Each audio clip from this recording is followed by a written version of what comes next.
Mbak Amelia di mobil. Sedang di mobil ya? Bisa mengikuti? Mic-nya jangan dimatikan. Oke. Mic-nya jangan dimatikan ya, Mbak Amelia. Bisa mengikuti? Bisa mendengar suara Bapak?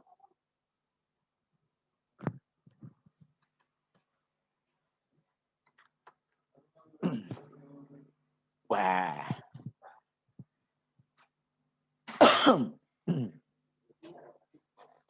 Ya, sambil menunggu yang lain ya. Ini pembelajaran arono mobil gitu. Kan belajar cacah. Oke. Tolong mic-nya jangan dimatikan dulu, mic-nya. Ya. Mbak Amelia bisa mendengar suara Bapak?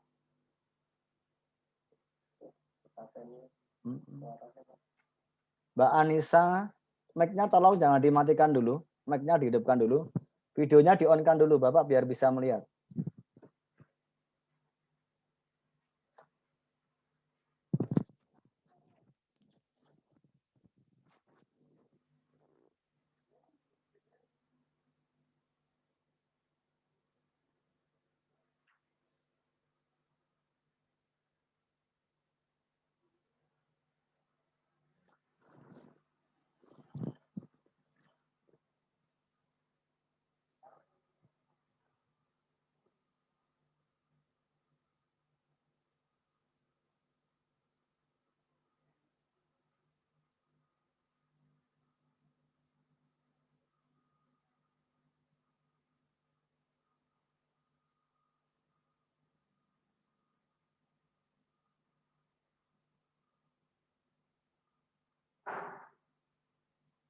Oke, sambil menunggu yang lain.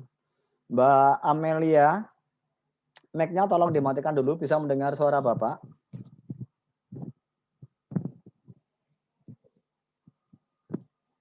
Mic-nya dihidupkan, ya, mic-nya dihidupkan, videonya dihidupkan nggak apa-apa.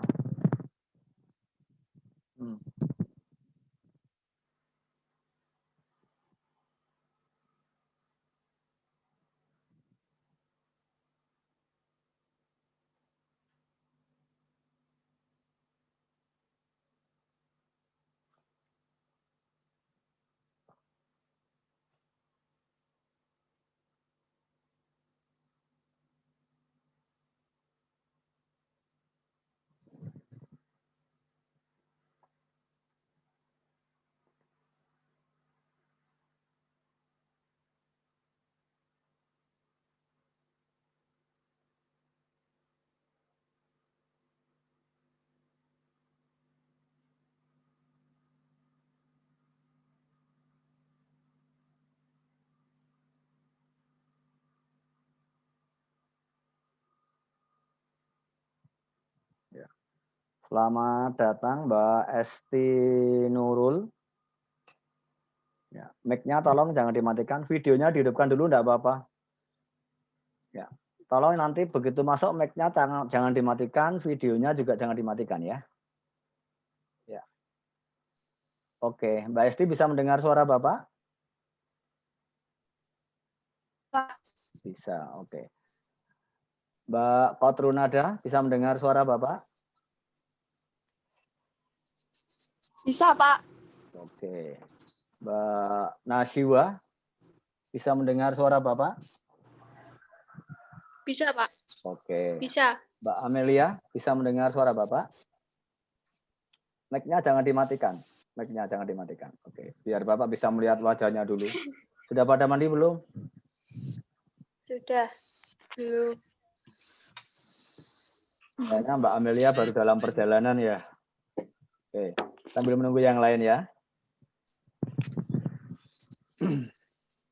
Nanti teknisnya nanti sekalian supaya tidak berisik ya. Ketika nanti Bapak presentasi, mic kalian dimatikan ya. Kemudian nanti ketika Bapak panggil namanya baru dihidupkan gitu ya. Tapi nanti setelah presentasi sambil cek dulu untuk teman-teman yang lain. Ini baru 6 orang yang masuk, 5 orang ya. Kita tunggu beberapa menit lagi. Mungkin masih ada yang tambah.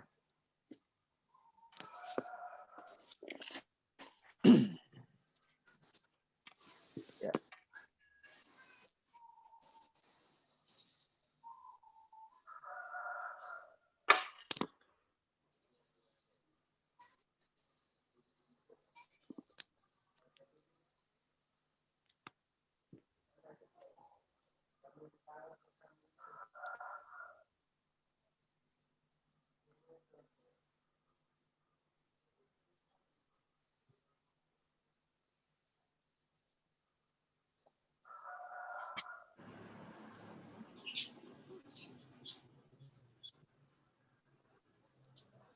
Ya.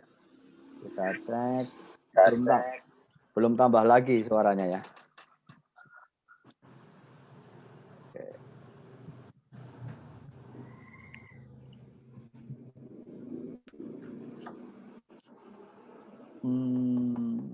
Baru 1, 2, 3. Oke, Mas Afif baru masuk. Selamat datang Mas Afif.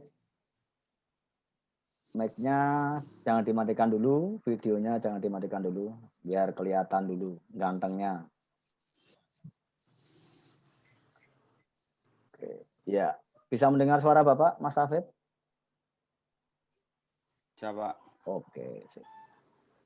Sambil menunggu yang lain, baru 6 orang yang masuk. Kita masih menunggu mungkin barang 3-4 menit lagi ya. Mungkin teman-teman kalian baru cari sinyal oke. Mbak Putri sudah masuk. Mbak Kotrunada, bisa mendengar suara saya? Mbak, oh tadi sudah ya. Mbak Putri videonya dihidupkan dulu Mbak. Ya, biar kelihatan. Nah, oke. 9, 8 ya, 8 orang yang sudah masuk. Mas Ilham ya sedang persiapan masuk.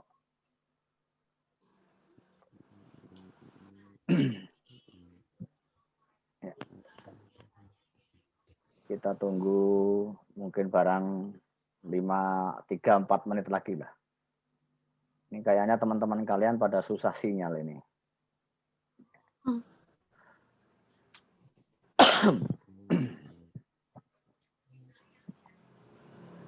Oke.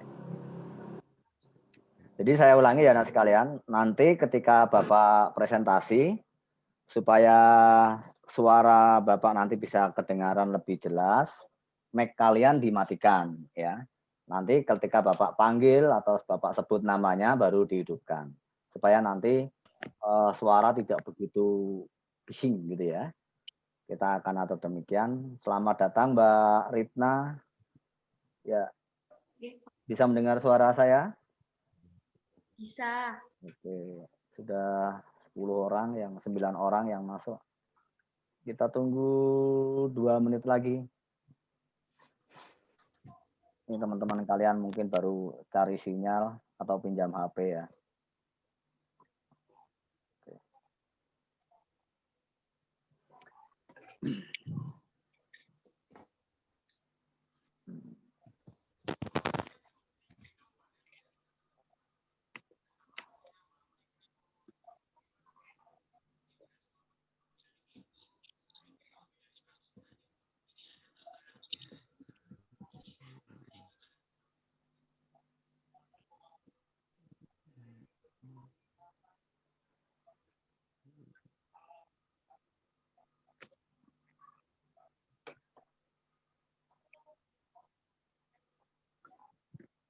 Oke, Mas Jordi, selamat datang. Bisa mendengar suara Bapak, Mas Jordi? Mas Jordi, bisa mendengar suara Bapak? Oke. Mbak Yulia, ya. Mic-nya jangan dimatikan dulu. Mic-nya. Sementara jangan dimatikan dulu ya. Sudah 12 orang yang masuk. Mbak Harisa bisa mendengar suara Bapak?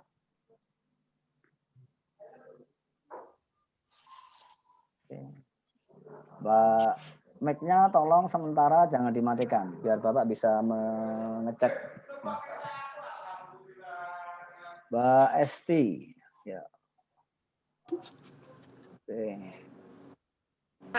Bisa mendengar? Terputus-putus? Ya.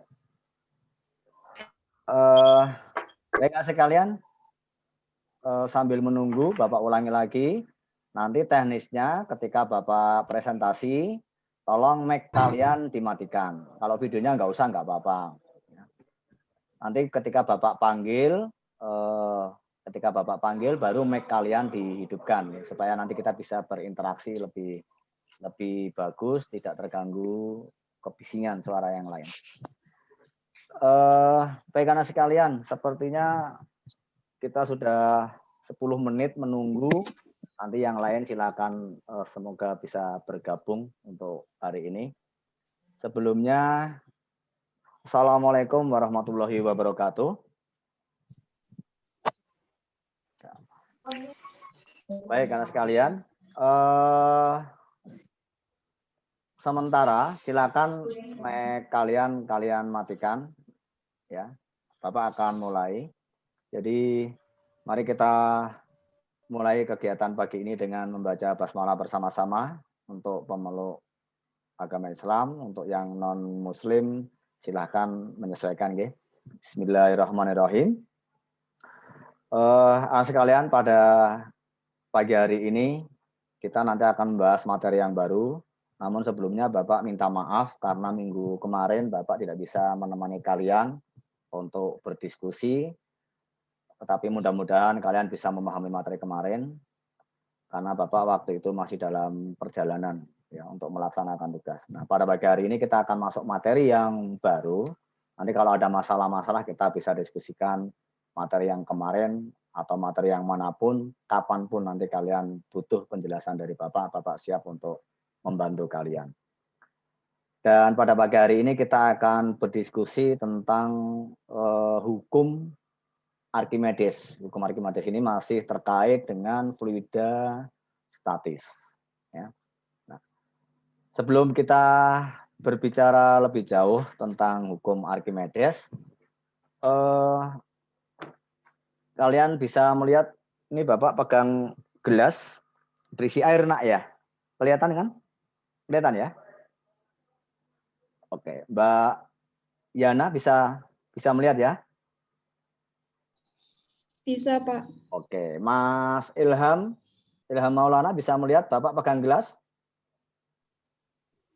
Bisa, Pak. Oke, nah sekarang dapat kalian perhatikan, gelas ini berisi air mula-mula sekian ya. Bapak ini Bapak punya mainan, ini jangan ditiru ya. Ini bukan untuk diminum. Ya. Ini ada besi yang Bapak gantung. Ya. Kalian perhatikan ketika Bapak masukkan besi ini ke dalam air. Ya. Oke, Bapak tarik lagi. Ya. Kelihatan kan? Ya. Saya minta Mbak Putri Nurholisa. Perubahan apa yang bisa Mbak Kholisa lihat ketika Bapak memasukkan air ke dalam gelas tadi?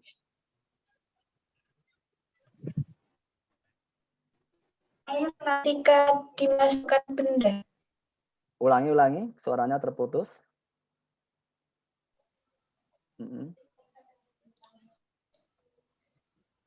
Ini Bapak masukkan. Diulangi Mbak Nur, Mbak Putri. Apa yang kalian? Ketika air dimasuki benda, air akan naik ketika dimasukkan benda. Iya, betul. Bagaimana Mas Dai Muhtar? Setuju dengan pendapat Mbak Putri? Oke, mic-nya jangan dimatikan ya, pas jawab. Setuju. Oke. Nah, sekalian, Ya, apa yang kalian lihat tadi ini berkaitan erat dengan hukum Archimedes. Lalu apa efeknya ketika air itu naik, kemudian apa pengaruhnya terhadap berat benda ketika kita masukkan ke dalam air?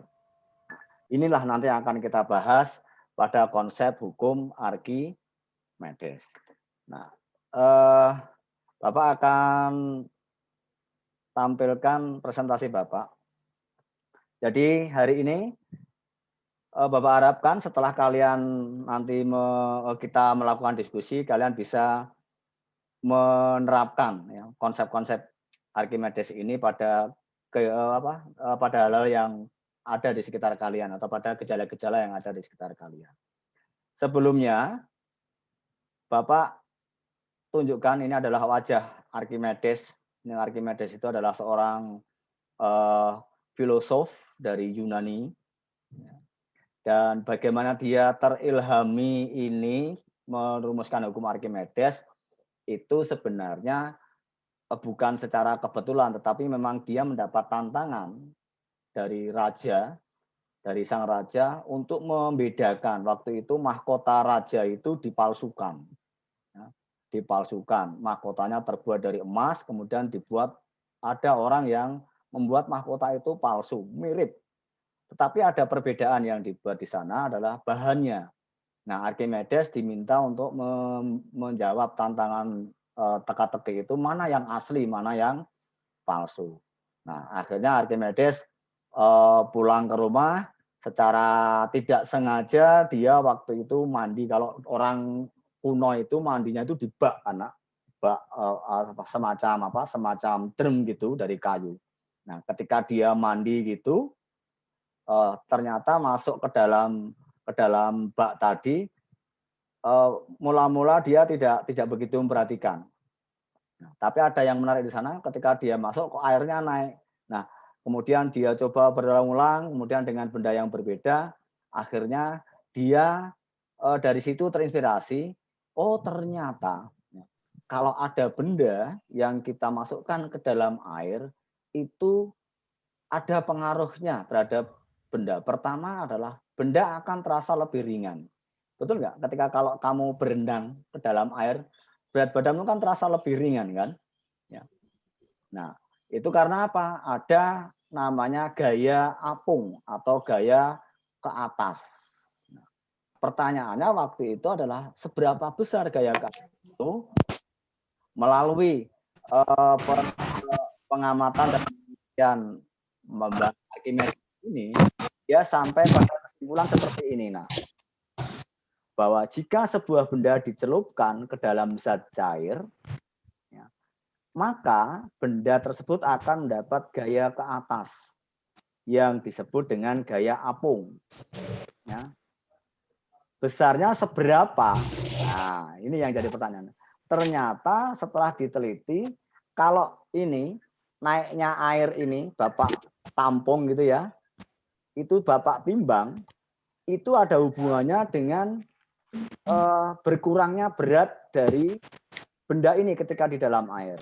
Nah, gaya ke atas itu besarnya adalah sebesar berat zat cair yang dipindahkan. Maksudnya, kalau naiknya air tadi ini kita timbang, kemudian kita kalikan gravitasi, maka itulah besarnya gaya ke atas yang diberikan. Sehingga demikian, contoh konkretnya begini. Misalkan berat badan kita ini, berat badan Mbak Yana berapa?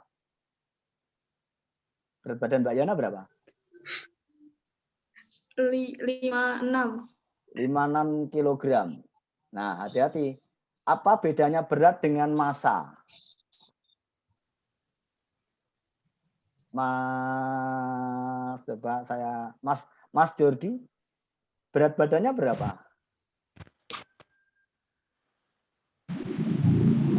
Mas Jordi, mendengar suara Bapak? Berat badanmu berapa?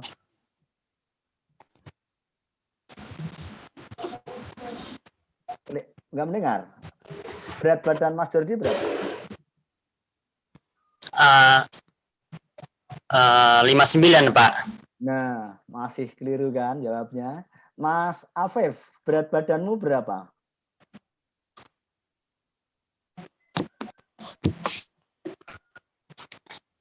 Berapa? 60 apa? 60 kilo. Bapak tanya, 60 kilogram itu massa atau berat?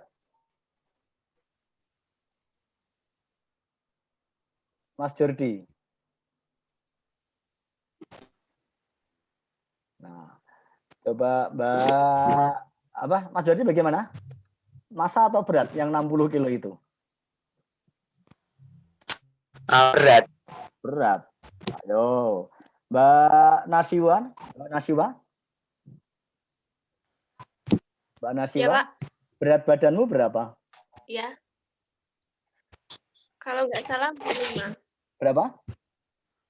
45 45 apa? kilogram. Kilogram. 45 kilogram itu massa atau berat? Masa? Nah, tadi beratnya berapa? Nah, ingat ya, Mbak Putri bisa menjelaskan? 45. Ada Mbak Putri bisa menjelaskan? Mbak Nasiwa di-off-kan dulu. Tidak. Tidak. Jadi begini ya nak ya, tolong bedakan antara massa dengan berat. Kalau massa itu yang sering kalian sebut berat itu salah kaprah ya. Jadi 45 kg itu adalah massa kita. Sedangkan berat itu adalah massa kali percepatan gravitasi. Ya kan? Jadi kalau di Indonesia ini percepatan gravitasinya adalah sekitar 10 meter per sekon kuadrat. Sehingga kalau massamu anggaplah tadi 45 kg, maka beratmu bukan 45 kg, tapi berapa? 450 Newton. Paham nak? Ya, Mas Daim, Mokhtar, paham? Ya, oke. Mas Chandra bisa membedakan antara massa dengan berat? Bisa. Nah, hati-hati ya. Jadi begini, contoh konkretnya tadi. Jadi begini, kalau ini anggaplah beratnya, anggaplah 10 Newton di udara, ya kan? Kemudian Bapak masukkan ke dalam air, ternyata beratnya menjadi 9 Newton. Kan lebih ringan. Nah, 9 Newton itu didapat dari mana, nak? Yaitu naiknya air ini Bapak timbang.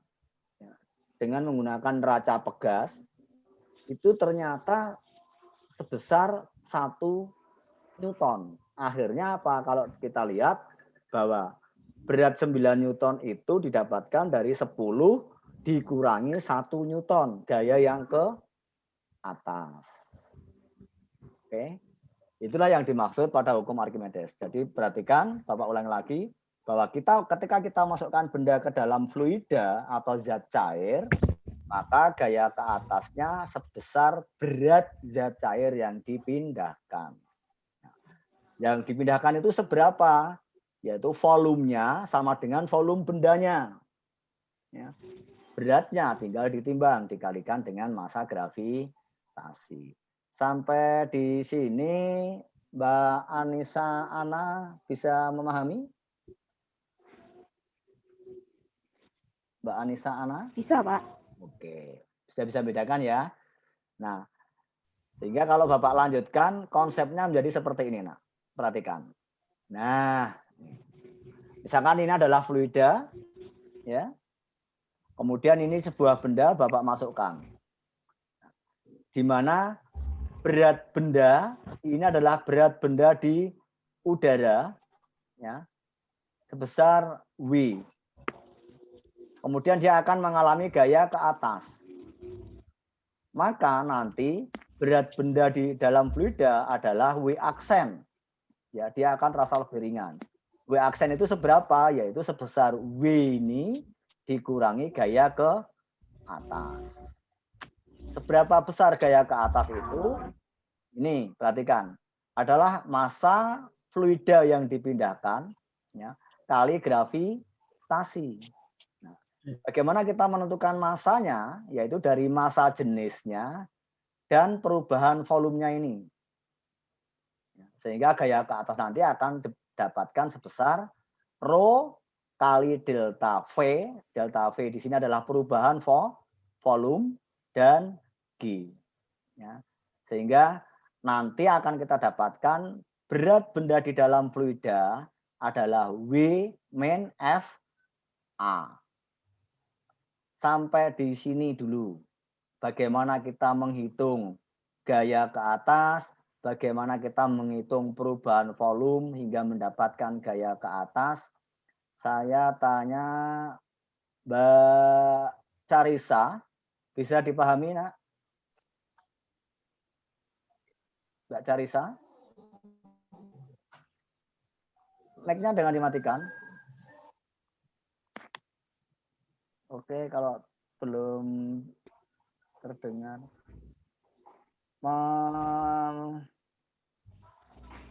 Mbak Mas Dai sudah tadi, nggih. Mas Ilham, bisa mendengar suara Bapak? Bisa, Pak. Nah, sampai di sini sudah bisa dipahami bagaimana ini menjadi lebih ringan, kemudian berapa besarnya gaya ke atas, bagaimana kita menghitungnya, bisa dipahami? Bisa, Pak. Oke. Bapak lanjut ya. Jadi intinya kalau benda ini kita masukkan akan terasa lebih ringan. Selisihnya itulah sebesar gaya ke atas, begitu ya. Yang besarnya adalah ini, yaitu rho atau massa jenis fluida kali volume yang dipindahkan atau delta V-nya ini kali G. Nah, nanti bisa kalian lihat lagi di materi yang ada di classroom. Nah, dari sini Nak, kita akan melihat beberapa gejala yang akan terjadi. Perhatikan di sini Nak. Ya. Nah, kita mulai ini ya. Ketika Bapak masukkan besi, otomatis dia akan tenggelam, bukan? Ya. Bagaimana dia tenggelam? Karena di sini bahwa berat bendanya itu, atau mohon maaf, ya berat bendanya itu melampaui gaya ke atasnya. Sehingga kalau ini Bapak lepas, dia akan tenggelam. Sehingga nanti akan kita dapatkan, inilah yang keadaan yang Bapak ceritakan tadi. Dia di dalam fluida, di dalam air, beratnya akan menjadi W min F A. Keadaan ini dikatakan sebagai keadaan tenggelam. Dari kondisi ini, ya, kalian dapat melihat mengapa bisa tenggelam. Salah satu sebabnya adalah bahwa massa jenis benda ini lebih besar daripada massa jenis fluida. Ya kan? Contoh yang lain, benda yang tenggelam apa coba Mbak Windy? Apa contoh benda yang tenggelam yang lain? Mbak Windy?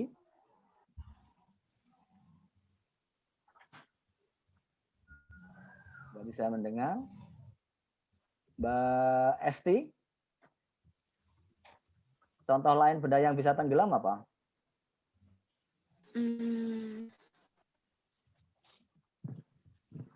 Apa?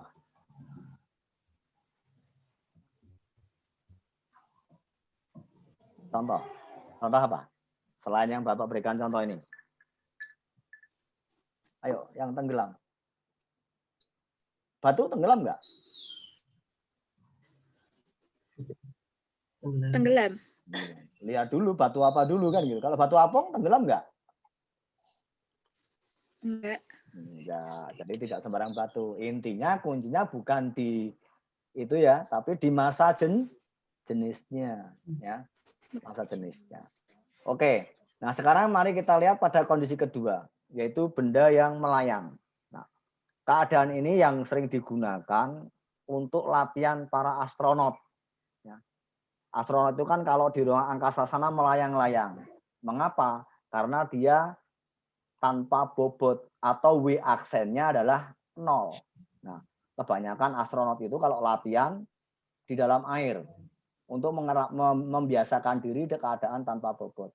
Nah, pada benda yang melayang ini, ya, ketika kita masukkan, beratnya akan menjadi 0.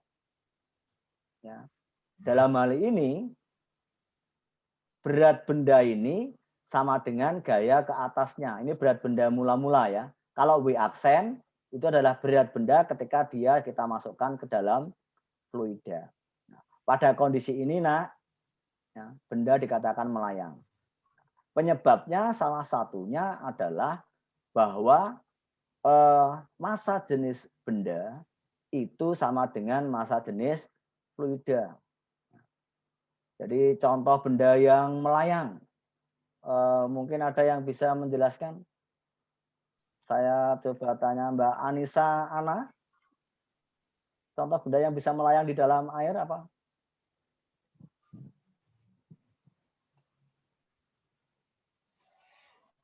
Oke, nanti dicari ya. Oke. Selanjutnya yang terakhir, keadaan yang ketiga, yaitu ketika benda terapung.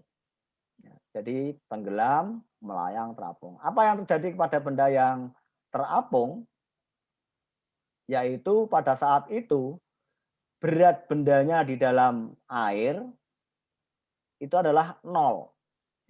Dia juga tanpa bobot, tapi di atas gitu ya. Kalau ini tanpa bobot tetapi di dalam. Perhatikan, ini ada sebagian yang tidak tercelup. Contoh kalau kalian masukkan gabus ya kan ke dalam air, maka dia akan terapung. Ciri terapung adalah ada bagian yang tidak tercelup. Bedakan dengan melayang. Walaupun beratnya sama-sama 0 di dalam air. Nah, ini akan terjadi pada keadaan ini manakala massa jenis benda itu lebih kecil daripada massa jenis air atau massa jenis fluida. Nah, nanti silakan kalian mencoba bagaimana kita mengkondisikan sebuah telur ya, bisa tenggelam, bisa melayang, dan bisa terapung. Ya, nanti kalian coba cari referensi bagaimana membuat telur itu bisa tenggelam, bisa melayang, bisa terapung. Bapak tanya dulu, telur yang baik itu tenggelam, melayang, atau terapung? Mbak Kotrun, kalau telur yang baik itu tenggelam, melayang, apa terapung? Tenggelam, Pak. Tenggelam. Mengapa kamu tidak milih yang melayang? Soalnya kayak ada bobotnya gitu loh, Pak. Jadi tenggelam. Ya. Jadi ketika telur itu Lebih melayang ataupun terapung, itu di dalam telur sudah ada rongga udara, ya kan? Kalau sudah ada rongga udara, berarti telur itu sudah tidak baik, begitu kan? Nah, prinsip telur tadi ternyata mengilhami sebuah teknologi luar biasa. Kalian pernah melihat atau nonton film kapal selam kan? Ya kan? Nah, kapal selam itu kan idenya hanya dari telur tadi. Nah, bayangkan betapa fisika itu sederhana, ya kan? Tapi dia mendasari banyak teknologi. Hanya bermain telur, ya, kita bisa mengembangkan teknologinya menjadi sebuah teknologi kapal selam. Nah, nanti silakan kalian coba bagaimana telur itu bisa tenggelam, bisa melayang, bisa terapung. Bapak beri triknya. Ya. Caranya nanti kamu siapkan air dan garam. Ya. Nanti pertama kali telurnya tolong pilih telur yang baik ya. Cek dulu kalau dia tenggelam berarti telur yang baik. Kemudian aduk, tambahkan garam sedikit demi sedikit sambil diaduk gitu.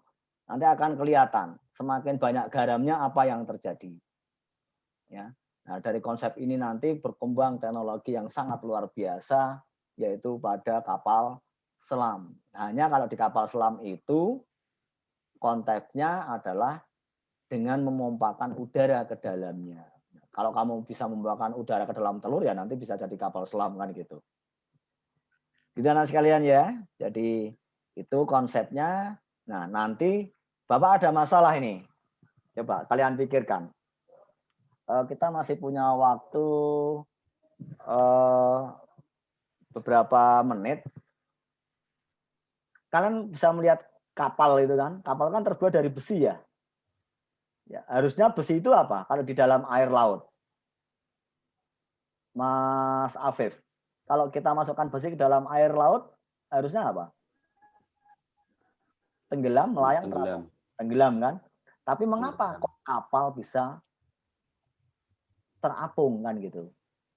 Nah, coba sekarang Bapak beri waktu sekitar 3 menit, kalian pikirkan bagaimana membuat besi supaya terapung di dalam air. Ayo pikirkan. Bagaimana caranya, Nak? Ini bisa nggak Bapak buat? Besi dibuat. Gimana? Siapa yang akan jawab? Ini ya. Bapak kan punya besi ini. Ini kan logikanya kan tenggelam kan? Bisa nggak Bapak bisa membuat besi ini menjadi terapung? Bisa. Bisa. Caranya bagaimana? Mbak Amelia? Mendengar suara Bapak?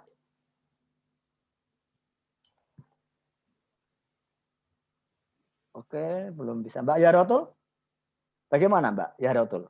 Pikir bagaimana kita bisa membuat besi ini, ya, besi ini menjadi melayang atau terapung lah, maaf, terapung di dalam ketika kita masukkan ke dalam air. Ini kan melayang tenggelam. Oke. Apa rahasianya? Ada yang bisa menjawab? Yuk, silakan yang punya pendapat. Mbak Yana kayaknya melamun mikir gimana ya. Mbak Putri, ayo, gimana caranya besi ini bisa terapung di dalam air seperti sebagaimana halnya kapal. Ini kan tenggelam ini. Gimana? Kembali ke konsep ini, Nak. Ya, Bapak perhatikan. Kalian lihat di sini ya. Tadi di depan sudah Bapak singgung bahwa besarnya gaya ke atas itu adalah seberat zat cair yang dipindahkan. Itu kata kuncinya kan. Berikutnya, berapa besar zat cair yang dipindahkan sama dengan volume bendanya atau volume zatnya kan gitu. Nah, sekarang ini kan anggaplah volumenya 10 cm kubik. Kalau saya utuh 10 cm kubik seperti ini saya celupkan, celup gitu, dia mesti tenggelam. Tetapi Bapak bisa mengubah volume benda dari sistem benda nanti menjadi lebih dari 10 meter kubik. Caranya bagaimana? Ya dibuat lempengan kan gitu. Dibuat lempengan, bisa nggak kita membuat lempengan besi itu dari 10 cm kubik menjadi 100 cm kubik? Bisa nggak? Bisa kan? Jadi dibuat lempengan, dibuat plat, ya kan? Dibuat rangkanya dibuat 100 cm kubik. Nah, lempengan besi tadi dipasang. Nah, nanti yang tenggelam itu hanya 10 cm kubik tadi. Sisanya bagaimana? Nggak akan tenggelam. Paham nggak? Jadi intinya yang tenggelam itu ya volume bendanya itu. Ya, volume besinya. Tapi ketika besi itu kita buat lempengan, anggaplah Bapak buat seperti ini. Ya. Ini rangkanya dibuat di tepinya. Ya kan? Kan volumenya bisa jadi lebih gede ini. Nah, nanti yang tenggelam ya sama dengan volume yang 10 tadi. Sisanya nggak akan tenggelam. Paham nggak sampai di sini? Mbak Yana, bisa paham? Bagaimana mengubah besi tadi supaya bisa tidak tenggelam? Ayo Mbak Yana. Paham nggak? Belum, Pak. Belum. Oke, Bapak ulangi ya. Jadi misalkan Bapak punya besi 10 cm kubik. Oke, paham ya sampai sini? Bapak celupkan seluruhnya mesti tenggelam. Tapi kalau besi itu Bapak buat plat, ya, dibuat plat, kemudian Bapak buatkan rangka yang volumenya misalkan saja 100 cm kubik. Ya kan? Plat tadi dipasang di tepi-tepinya sama di bagian bawahnya. Asal tidak bocor saja kan gitu. Kan bisa itu dibuat plat. Nah, itulah nanti yang akan menjadi prinsip bagaimana kita membuat kapal. Ya kan nggak mungkin kapal pasti gelundungan kan gitu. Dia kan dibuat rangka kan, ya enggak? Nah, besinya tadi dibuat platnya. Itu salah satu caranya. Atau cara yang lain ya bisa. Apa? Besi tadi kemudian ditumpangkan pada benda yang terapung kan gitu. Tapi kan ngapain buat kapal dari besi kok bawahnya kayu kan gitu. Ya enggak? Paham nggak sampai di sini? Mbak Yana tadi? Bisa menerima sekarang? Bisa mengerti? Paham, Pak. Paham ya? Oke anak sekalian, Bisa. itu contoh sederhana bagaimana tadi membuat besi bisa terapung. Nah, banyak teknologi di sekitar kita yang menggunakan prinsip hukum Archimedes ini.